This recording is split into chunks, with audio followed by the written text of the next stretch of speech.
Hello and welcome to a special Athletic NBA show, live pregame show with me, Dave DuFour, Andrew Schlecht. We got Anthony Slater, and we're here to talk, fellas, about the biggest game of the year. And somehow the NBA has just lucked into LeBron versus Steph Curry in the freaking play-in game. This is unbelievable luck. Anthony Slater, convince me this wasn't scripted by the NBA. Biggest game of the year, Memphis Spurs. Memphis up 8 or 9 right now. I thought we were talking about that. Oh, we can. I mean, look, this started out as a blowout, and I was really, really bummed out because I thought this might have been the most exciting play-in game that we got out of all of them. So it's nice to see that the Spurs were able to fight back and get back into this game. To be honest, yeah, it is. It is a pretty good game. Valanciunas already has 20 rebounds, but Listen, that's that guy refreshing. Yeah. Is he the most underrated guy in the league right now? Well, it's interesting. We say this about everybody. Yeah, he's really good. He had 29 and 16 against the Warriors the other day, and you're like, man, he's dominating. But then it's at the same time, you're like, well, he's minus 13. And if you look at every Steph Curry three, like it was pretty much a Jonas Valanciunas was dropping too far, so he can be exploited. But yes, what was the original question? I would say the league scripted this. Yeah. Well, if the league had scripted, I would say the Lakers would be a 1 or 2 seed, and the Warriors would be in the play-in, and they'd be playing somebody like a Lillard or a Doncic right now, and they would win to set up a first-round series, Lakers-Warriors, because that is at least between 4 and 7 high ratings games. Tonight they get 1. My question to you guys: does this outrate the NBA Finals? That's a great question. I think that it's depending on the matchup, right? Because this is what we always do, right? If Utah makes the finals, Milwaukee, then the answer is absolutely yes, right? I mean, probably at least like game 1. Maybe if they have like a game 6, game 7 in that series. Right. Yeah. I mean, this is the biggest game I can think of in years. Right? Like one single game. I mean, because it's not a game 7 of a series, but I would argue this is bigger than a non-finals or non-conference finals game 7.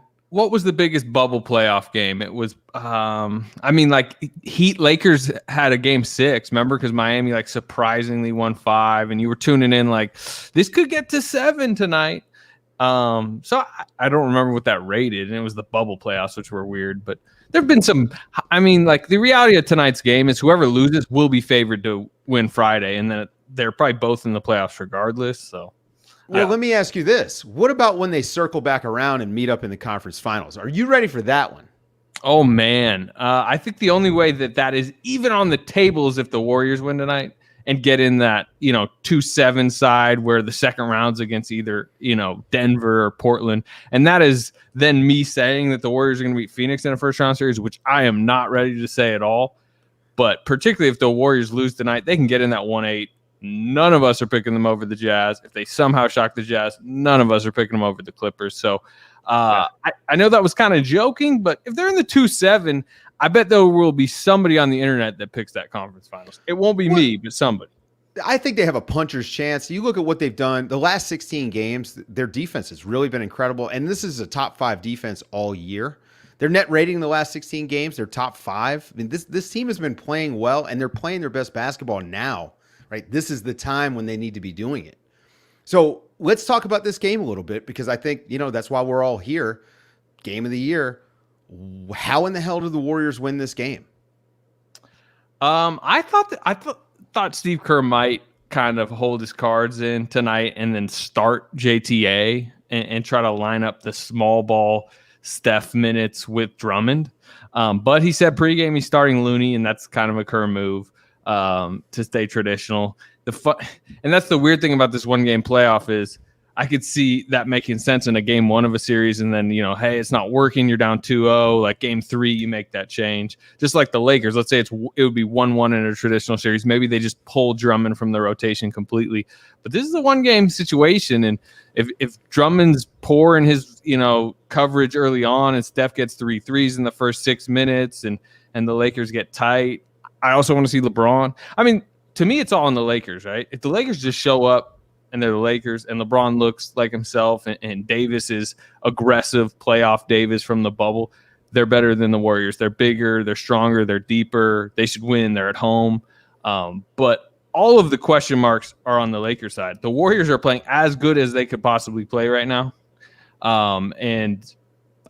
My question is, what's Schroeder's cardio like? I mean, he was just in quarantine for 2 weeks, and now he's got to be the primary Steph Curry defender. You guys know what that means from a cardio standpoint.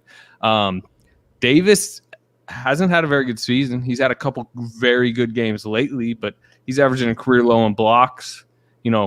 What is he tonight? Draymond Green is going to get, he's going to be up in him in those first 5 minutes. I think we're going to see what kind of Davis is there. And then LeBron, last time we saw him, he's pulling himself out of the game because of his ankle. Like, this is not a simple injury for him, clearly. Yeah. Well, let's talk about Draymond. When he scores 8 points or more this season, the Warriors are 20-5. So clearly the key is to get Draymond going early, right? Like, they just got to say, look, the floater's working now. They're going to leave you open for threes. Just start taking them. Like, Draymond is the key to this entire offense, right? I mean, he more than he should be. Yeah, you're not calling plays for Draymond Green, but did you guys watch the game Sunday, right? Against Memphis? Yeah. So Memphis went up 19-9, I think was the score early in that game, and the Warriors were kind of loosening out of it. Dylan Brooks was really getting into Steph. Memphis was overplaying everything. Wiggins was kind of floating around at the start. And then suddenly Draymond scored 8 in the first quarter, and it was like fake DHO to the rim dunk. You mentioned the floater. He got aggressive in this like 4-minute patch in the first quarter. Flipped the first quarter. I think the Warriors were actually leading by the end of the first quarter. And it just loosened Memphis up because it was like, that kind of Draymond is here. We can't just completely ignore him.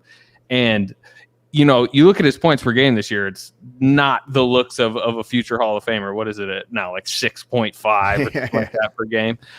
But if you look at, month by month, he was getting like 0-2, 0-4, 0 early in the season. And lately it's been 8, 12, 14, 8 again.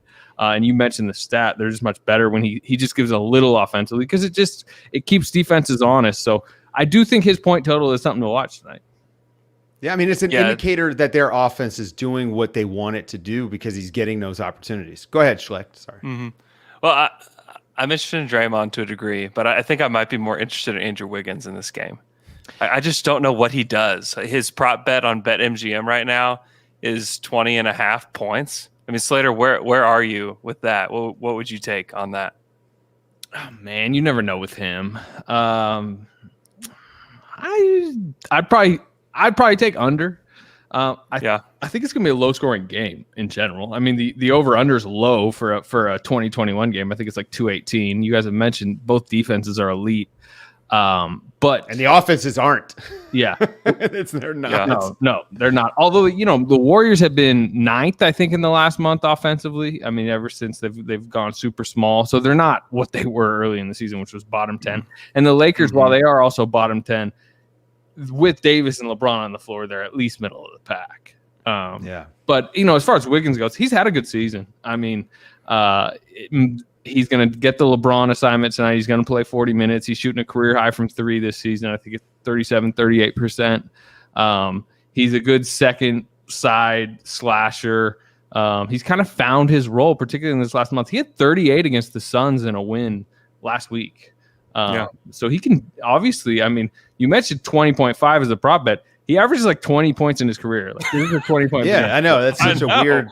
Well, but in this game, I can understand it because, like you said, it is going to be a low-scoring game. These are 2 of the 5 best defenses in the league. It's the stuff that they're good at is stopping the team from scoring. And, the Lakers running their opponents off the 3-point line. They've done that all year long. And obviously the Warriors want to take advantage of the 3. So aside from the obvious of just giving the ball to Steph and running Steph and Draymond pick and rolls, which I'm sure we're going to see plenty of, how are the Warriors going to actually score? Because we know that they're going to be met really high by the Lakers defense. They're not going to get a ton of transition opportunities, and stuff around the basket is going to be a little bit tougher because they are smaller. Yeah, I mean, they're going to try to loosen up the Lakers a little bit with some of their, slip cuts off ball when you're so obsessed with Steph. JTA's gotten really good at it. So good. Yeah. He'll get 8 points off. He's shooting some ridiculous, percentage inside on twos this season, like 80% on twos, and people, wow, like what a playmaker he is. No, every one of his shots is just completely uncontested, because he really knows how to leverage that gravity, which, gravity, the term everyone on the internet loves. But it's true. And then the other thing is, what's crazy, I mean, coming into the season, like the supplementary shooters on the Warriors were very much questioned. And, they don't space the floor that well because defenses don't care if Kent Bazemore is shooting a three. They don't care if JTA is shooting a three, Michael Mulder. But the reality is, go look at they're I think, like 11th in three-point percentage as a team. And Kent Bazemore's around 40% career high from three this year. JTA's shooting like 41% from three. Those guys, now they're absolutely wide open, so they probably should make a good percent. But they've actually kind of shot it pretty well. And that's how they stay in the game tonight. Just those random dudes who are going to have some open shots, hit open shots, and they can stay in this game. You hadn't mentioned Jordan Poole yet. I haven't. That's a good point. He's a wild card, and the term we use now because we're entering the postseason is X Factor. Is he the Warriors X Factor? The X Factor. Sure. He's part of the reason this season has changed. If I take you back 2 months, he's in the G League bubble, and he's leading the G League bubble in points, basically. I think he finished like 4th in the bubble in points per game. And I remember writing a story at the time that like was kind of split among the fan base. It was like, I think it might be time to hand over the backup point guard duties to Jordan Poole. And part of it was like Jordan Poole was playing really well in the bubble. And like, I know he was basically the worst player in basketball as a rookie, but like, hey, he's kind of looking good. And also Brad Wanamaker was the backup point guard, and he was just having a rough time. I mean, go look at the Brad Wanamaker shooting splits. They sold him to Charlotte basically at the deadline to save tax money and said, you know what? The season's not going that well. Jordan Poole does look really good in the bubble. He's worked himself to this point. Let's give it a shot. And then he came out, and it was the game before the All-Star break. They brought him back from the bubble, and against Phoenix, Steph and Draymond sat. They didn't even make the trip. And Jordan Poole scored like 25. He was like cooking like Jay Crowder and Javon Carter. And it was like, these aren't G Leaguers anymore. What's going on here? And then after the break, they handed him that backup, guard situation. And he's probably scored 20 plus points in like 15 games since then. He scored 20 in 20 minutes off the bench against Phoenix and Utah last week. So he's changed their season. So he certainly can change this game if he's hot. What was said to him, you think, in the bubble? I mean, a lot of these guys have come out of the G League bubble and done really, really well for themselves, but he seems like a completely different player because I don't know that he even looked. I mean, he looked like a G Leaguer before he went to the G League bubble, and now he looks like a guy who's like 6 man. Oh yeah, this guy's a player. Jordan Clarkson, basically. Seriously, yeah. I did a long kind of deep dive maybe a month ago on it because I mean that was kind of the question. Like, whoa, like 5 months ago we were all questioning if they should even pick up his 3rd-year option. Now it's like, is this guy their best bench scorer next season? But he just really worked hard. And, during the pandemic, it's very weird for a young player, but he spent 9 months not playing, barely being able to get in the gym. San Francisco as a municipality was like as strict as it comes. They didn't even let guys in the gym till like July, August. And once it was one coach, one player, one basket, mask up the coach and gloves. And he worked with Chris DeMarco, their player development head. And like they would watch games from the bubble because they weren't in the bubble, and he would watch like Duncan Robinson, who he played in college with, Tyler Hero during that like Heat Celtics series, and he would go and just like mimic a lot of that off ball stuff.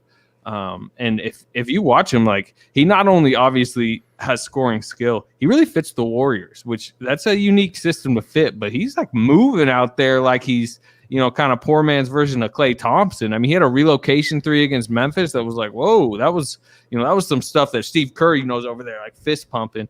And he's survived defensively. He's gotten a little bit bigger, a little bit stronger, worked in the weight room. He's not getting killed. Although LeBron James is going to hunt Jordan Poole tonight. I think we all know that. Yeah, well, among other guys on the Warriors that he's going to hunt. I mean, there's going to be there's a lot of game out there for LeBron James. This Warriors team has developed a lot this year. You mentioned, we were just talking about Poole. We've talked about Juan Toscano Anderson. The patience that these guys are showing at this point in the season compared to early on. There was a play, one of the wide open layups for JTA the other day, where he was setting a screen for Steph, a pin down, and he knew that if he just hung out, Steph would work himself around that screen. And I mean, it took 3 or 4 seconds to develop. That wasn't there 6 months ago. And this is the stuff where, I think fans maybe need to learn to give Steve Kerr a little bit of a longer leash, because this is what he had been preaching. Now, but I'm gonna say this though, because part of this is because Wiseman isn't out there. You can do this as long as you don't have too many guys that don't know what they're doing. And I think Wiseman was a little bit, he was like the one guy too many to get some productive learning. Some people would argue I think he's going to be great, though. One guy too many. Well, that didn't help him any. I mean, go watch that. Remember they got blown out by opening night. Brooklyn blows them out. Draymond didn't play, but still. And then Christmas, which was the second game, they get, I think, 40 piece by Milwaukee. If you rewatch that game, these guys had no clue where to go. Kelly Oubre was like, Steph was trying to relocate three, and Oubre was like running into the corner and like shouldering him out of the way. And you're like, oh, this is just not going well. And really over the first like 10, 15, 20 games, there was a lot of like, Steve Kerr, these guys are not going to get your offense. Like, why are you like trying to stubbornly, kind of fit this in? And particularly, you mentioned Wiseman. It was such a story for however long this season. And he's not that kind of player. They need to pick and roll him a bunch, and they need to just, hey, you're diving, you're rebounding. And they were having him play like he was Andrew Bogut. And it's a criticism I have of the coaching staff this year. They had him DHOs and running over and setting off ball screens. And it was just like, this guy basically, you got this guy doing calculus out there, and he's like, I don't know algebra, essentially. And it was a problem, but it's an issue for them that James Wiseman hurt his knee because he's not getting a summer, and this was absolutely crucial for him to get a summer. But it's clearly clarified the moment for them and simplified their rotation and allowed them to play with smart veterans that know the system, and they're dangerous for sure right now. Well, this might be a game where Wiseman could have been useful because he's just big, and they don't have anybody with any kind of size, and the Lakers are huge. He's bad. Don't get me wrong. Look, no. He's a rookie and he's bad. But I'm still pretty high on his future as a prospect. Me too. But he was bad against the Lakers this season. Sure. You look at all the games. Gasol killed him. Harrell killed him. So yeah, but maybe he would have had a chance to develop some. Yeah, it's a tough series for him just because you have to think the game at the big spot to play against this Lakers team, right? Yeah. Well, in particular because of the positions that he's put in, trying to make reads from the elbow and things that he just doesn't know how to do. But if they were to keep it simple, stick with the pick and roll, maybe he could get a bucket or two here and there. So how do the Warriors deal with this size? I mean, the Lakers are big. Even when they go to AD and LeBron at the 4 and 5, still really big. What are they going to do? I mean, you can't do but so much. I'm assuming it's a lot of Looney, a lot of Draymond. Yeah, I mean, I think it can be even less Looney. I mean, they can lean in. You remember Houston played these Lakers who were even probably bigger and burlier with like Dwight Howard last year, with no center. PJ Tucker was their center essentially, and they didn't even have a Kevon Looney to attempt to put out there. And they won game one, and that's the funny thing about this: the Lakers lost game one against Portland last year. They lost game one against Houston. This is kind of a LeBron thing, right? Yeah, this is one game. His whole thing's like, I like to feel him out. I remember when they lost to Houston, he's like, now we know their speed, and now we're gonna react to it after that. And like he was right. They went on and started just railing Houston after that. But you lose game one to the Warriors, you're fighting for your life against whoever wins this Memphis Spurs game on Friday night. Which I don't think they're gonna be fighting for their life. I mean, yeah, it's a one game. Right. I mean. My God! Wow! I can't imagine your Tillman hater over here, Dave DuFour. Wow! I can't imagine a world in which LeBron James loses to the Warriors and then gets eliminated by one of these two teams. No offense, Memphis and San Antonio. It's probably not happening, but the fact that we would be going into a Friday night going, hey, if the Grizzlies win tonight, LeBron is eliminated. Like, yeah. Is it weird to you that we don't feel the same way about Steph Curry? Because the thought hasn't occurred to me that Steph Curry will be eliminated. And the only reason with LeBron is the ankle. That's it. Yeah, it's also that like LeBron is a superhero, right? He's somebody that you can't imagine being. But Steph, he's like, oh, he's one of us. Like, he's a nice guy. He's kind of our size. That's pretty cool. Like, he does amazing stuff that, you know, like, I'll go try in my driveway. I can't do it, but it's still, like, pretty cool. Like, he's just more relatable. Like, LeBron is just, like, kind of this, like, untouchable guy. And, like, you can't defeat him. He's the Space Jam guy. Like, oh, it's just Steph Curry over here. You know what I mean? I would also say it's because like the Lakers are like they got a title on the line. You know, they're the favorites. This is supposed to be their year. The Warriors a month ago, if I said they didn't make the play, and you'd be like, oh yeah, you know, kind of that's where their season was kind of headed, and it was rocky. And at this point, like the Warriors getting eliminated from the play-in would be a disappointment for the Warriors. But the reality is they're probably getting eliminated in round one anyways. The Lakers losing in this play-in changes the landscape. I mean, you have teams as of this past weekend ducking a team that was in the play-in. I mean, people are scared of the Lakers. The Clippers are like, Andrew, you were there, right? I mean, that was like the tank of all tank games. I was there. Yeah. I wish I wasn't, but I was there. Just to avoid the Lakers. This would basically be like if the Warriors in the Durant years were in the play-in, and there was like, you know, they're probably going to win the title if they're in the playoffs, but if they randomly lose these two games, they're just out.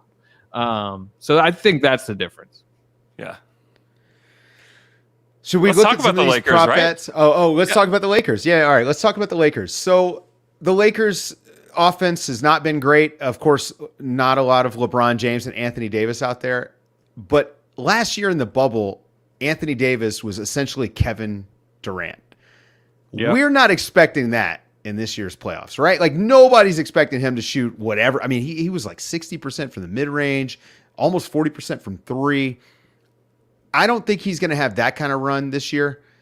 I'm having a hard time figuring out how they can hang with some of these offenses like Utah that can really, really score and really, really score fast.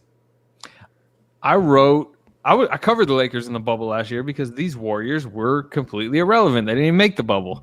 15-50 last year. But I wrote after the title, like Anthony Davis might have a claim for best player in the world because he was the best player in the bubble. He, you know, probably, you know, LeBron's LeBron, but he was the reason they won the title. They both were. But, you know, that wasn't an absurd take that he was at least a top 5 player exiting the bubble. And I miscalculated coming into this season. I was thinking Davis might be an MVP because I thought LeBron on that short off season might be like, you know, like let me ease into the season. Davis, you're the younger guy. Go into it, kind of just grab this MVP coming off the bubble. You're now a champ. But the reality is Anthony Davis wasn't ready for the short off season. He's kind of complained about it a lot this season. Obviously, his body apparently wasn't ready. He's got this Achilles thing, which, you know, I covered that final Kevin Durant season with the Warriors. I don't like Achilles tendinopathy or whatever it is. I don't like a star player who keeps grabbing at his like ailing lower leg coming into the playoffs. I don't like where he's at. I mentioned career low in blocks this season. Activity hasn't been there. It seemed like he's really leaned into this idea of like, I'm supposed to be exhausted this season. This is my first time coming off a long playoffs, and we'll see. Maybe that long break rejuvenated him. He has had some mega games in the last 2 weeks. What remember what he did to Phoenix and I think the Nuggets, right? In recent wins. So if he is the Davis from the bubble, and I'm with you, Dave, he's not gonna shoot like he did from mid-range probably, but if he's just his switchable, versatile, rim protecting self, like tonight, for example, if he's just awesome at the 5 tonight, the Warriors have no chance. Yeah, I mean, he's also got LeBron in his ear. Like, hey, man, save yourself. Like, I'm sure that conversation has been had many times because we've seen many times throughout LeBron's career where it's like, is LeBron the defender that he once was? And all these kind of storylines. And then once we get to the postseason, it's like, oh yeah, he's the best player in the world. Yeah, but one thing LeBron always does, and you know he hasn't really had a chance to do that this year, is like he always like there's a buildup, there's a March buildup to get his body right and his game right and sharp for the playoffs, which he hasn't been able to do, and honestly, Davis really hasn't either. And this is what a lot of star players do. You know, I've covered Draymond Green now for years. he eats poorly in the winter months. He's like, you'll go in a January game, and he's like Chick-fil-A post game. He's just like hammering. You're like, all right, Draymond, like you're not playing that well right now in January. You're eating poorly. And then like I can even remember being in Houston in March, and it's like mid-March, and the playoffs are about a month away, and suddenly post game he's got like salmon and rice, or he's like, well, I remember him walking in the hallway in March, like going back to the weight room after he just played 35 minutes, and he's like, playoffs in a month, and you're like, man, he's trimming down.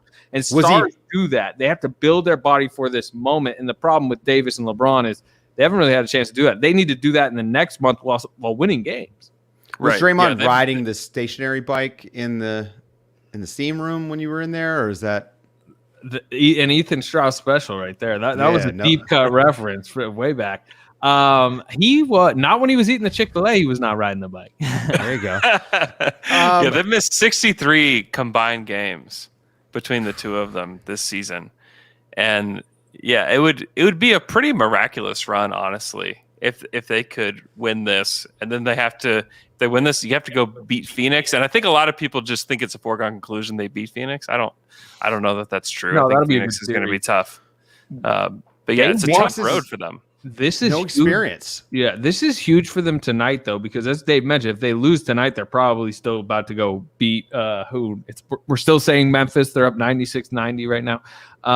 But you're on the 1-8. You're playing in Utah starting Sunday if you're the Lakers, and you would have to play Friday, bounce back Sunday, go to Utah for game 1. You got to get through that bear of a series, and then you're on the Clipper side of the bracket. That's a lot different than you win tonight. You get Thursday, Friday, Saturday off. You go to Phoenix. You beat Phoenix. You get Denver or Portland in the second round.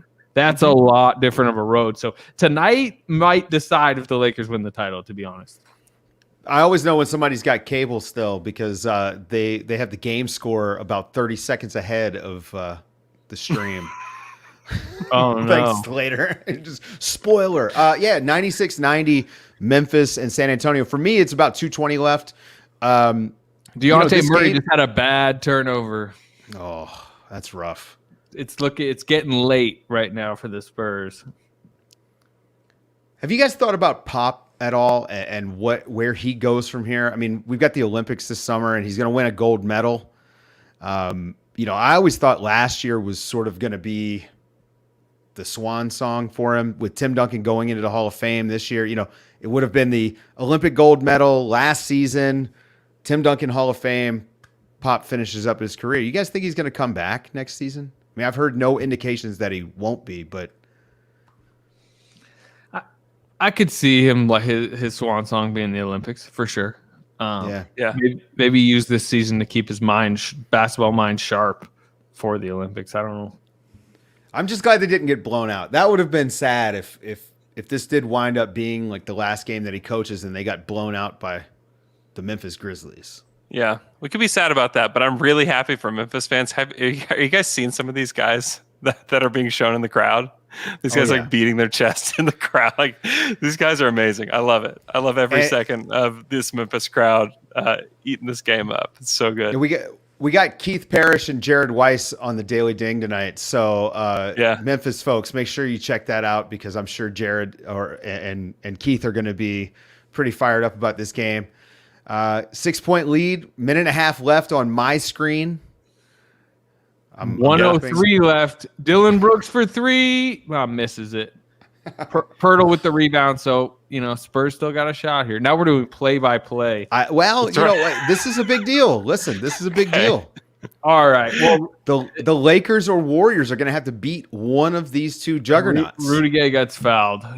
Should we talk predictions quick before we wrap up? Because I actually have to watch this Warriors. We should talk predictions. What's the line, Andrew?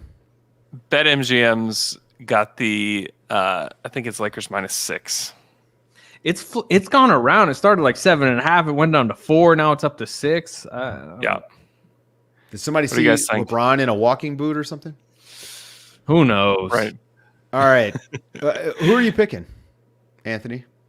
Lakers. I mean, like, could the Warriors win? Sure. It's a 1-game situation, blah, blah, blah. But, I mean, smart money would be on the favorite with the deeper team. Now, if if LeBron's grimacing in the first quarter, I might change my tune. If Draymond's getting into Anthony Davis and he looks like he just wants no part of like that type of situation this early in his return, I could change my opinion. But I mean, smart money's obviously Lakers. If somebody wants to go out on a limb, they can go ahead. Andrew, are you going out on that limb? My head says Lakers. My heart says Warriors. And I'm going Warriors, and it's for this one simple reason. It's because the Clippers tried to mess with the basketball gods, and they won't have it. The way they threw that last game, they're just not going to have it. They're gonna get the Lakers before they get to the conference finals, and this is all their fault. They can blame themselves. So Warriors, give me Warriors. I think the Lakers, if they're healthy, could win this game by 25. Right? They're that kind of team. Like they're that dominant. And everybody's playing. I mean, everybody's playing. Yeah, everybody's playing. So I think the Lakers are going to win, but I'd be lying if I said I didn't want to see Steph Curry have some magic. You know, I wore my Allen Iverson shirt because I was thinking about the last time a guard had to drag his team, you know, through the playoffs. And what Steph did this year is very reminiscent of what Allen Iverson had to do on those Philly teams in the early 2000s.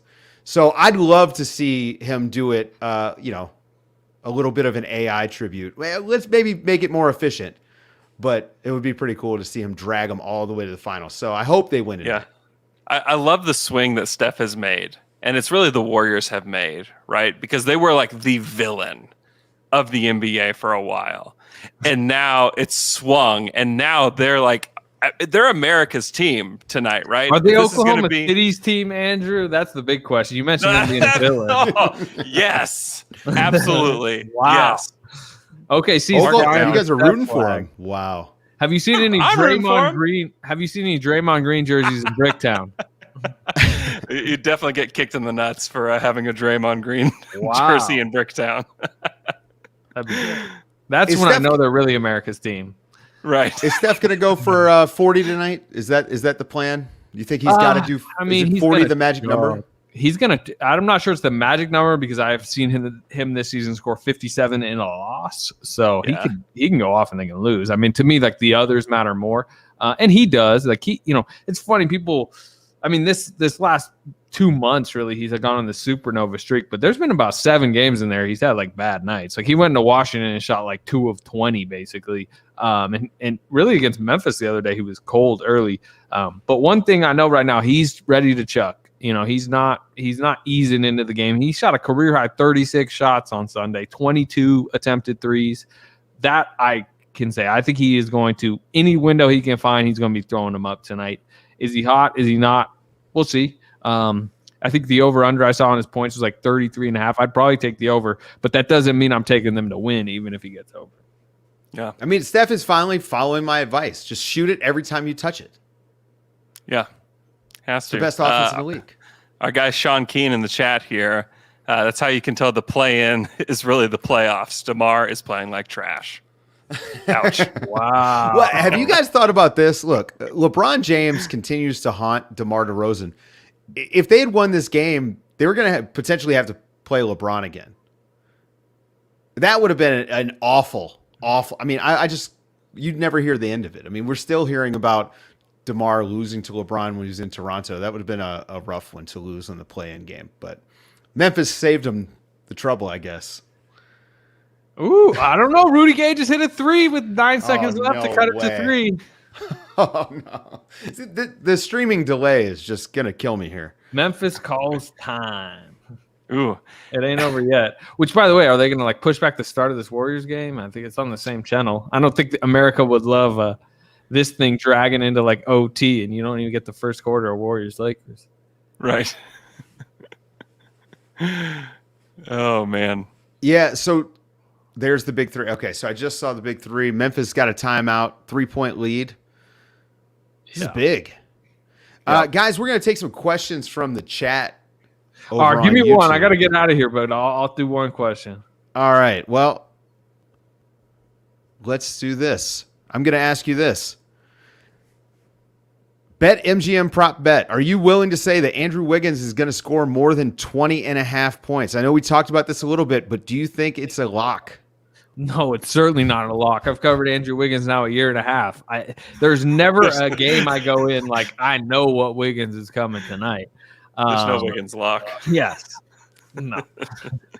I do think he's I will say this, talking to people in the organization, that he's really impressed them the last 2 weeks, really last like 2 months, but like they've played high stakes basketball lately and he stepped up. You know, he like I said, he was really good against Phoenix. He had a great game against Memphis the other day. 10 rebounds for him is massive. They're playing small. They need him to help on the glass. He's always floats in and out on the glass. Like he was physical. He had a rebound like put back over, you know, he slipped by Jaren Jackson the other day. So the one thing I'll say is like they feel like he's finally rising to the moment on this type of stage. He's played very little playoff basketball in his career, only one series ever, a first rounder with Jimmy Butler.